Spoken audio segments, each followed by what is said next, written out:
मेरी बेइज्जती करने वालों का जयकारा कर रहे हैं।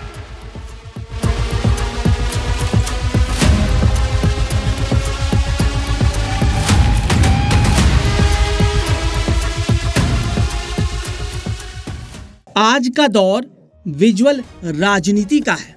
जो दिखता है वही बिकता है। कैमरे, सोशल मीडिया, वायरल क्लिप, राजनीतिक संदेश से ज्यादा ध्यान आकर्षण पर है। हाल ही में देश की राजधानी में कुछ ऐसा ही देखने को मिला। राजनीति में विरोध के कई तरीके होते हैं। कोई धरना देता है, कोई नारे लगाता है, कोई काली पट्टी बांधता है, लेकिन अगर कोई शर्ट ही उतार दे, वो भी अंतर्राष्ट्रीय सम्मेलन में विदेशी मेहमानों के सामने, तो आप क्या कहेंगे?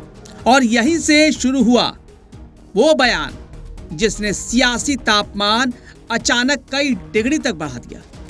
प्रधानमंत्री नरेंद्र मोदी ने ऐसा तंज कसा कि पूरे देश में चर्चा छिड़ गई। पीएम नरेंद्र मोदी ने कहा कि देश जानता है कि आप पहले से ही नंगे हो, फिर कपड़े उतारने की क्या जरूरत पड़ी। अब सवाल यह है कि आखिर ऐसा क्या हुआ, किसके लिए कहा गया यह बयान? देश की राजधानी दिल्ली। मौका था एक बड़ा अंतर्राष्ट्रीय टेक सम्मेलन। विषय था आर्टिफिशियल इंटेलिजेंस। यह कार्यक्रम भारत की वैश्विक छवि और तकनीक की क्षमता दिखाने का मंच था। लेकिन कार्यक्रम चल रहा था, विदेशी प्रतिनिधि मौजूद थे और तभी अचानक कुछ लोग अंदर घुस आए। ये थे इंडियन यूथ कांग्रेस के कार्यकर्ता। और फिर शुरू हुआ शर्टलेस विरोध। विरोध ऐसा जिसकी किसी ने कल्पना नहीं की थी। विरोध का तरीका था शर्ट उतारकर नारे लगाना, डिस्प्ले बोर्ड के सामने खड़े होकर फोटो खिंचवाना। अब सोचिए, एक हाईटेक ग्लोबल सम्मेलन और उसके बीच शर्टलेस प्रोटेस्ट। इसी शर्टलेस प्रदर्शन पर पीएम मोदी ने तीखा हमला बोला।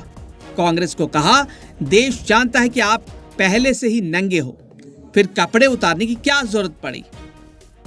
विरोध लोकतंत्र का हिस्सा है, लेकिन यह तरीका, क्या कोई भी तरीका स्वीकार्य है? शर्ट उतारना, कैमरे के सामने प्रदर्शन करना, क्या यह गंभीर मुद्दों को उठाने का तरीका है या फिर मीडिया अटेंशन? प्रधानमंत्री का तंज इसी पर था। प्रधानमंत्री ने सिर्फ घटना की आलोचना नहीं की, उन्होंने कांग्रेस की राजनीतिक सोच पर भी हमला किया। उनका कहना था कि पार्टी वैचारिक रूप से गरीब हो चुकी है। विपक्ष आमतौर पर ऐसे मामलों में कहता है कि लोकतंत्र में विरोध अधिकार है। अंतर्राष्ट्रीय मंच पर भी मुद्दे उठाए जा सकते हैं, लेकिन क्या देश की छवि राजनीति से बड़ी है? फिलहाल इस वीडियो में इतना ही। आप इस खबर पर क्या सोचते हैं? हमें कमेंट बॉक्स में जरूर बताइए।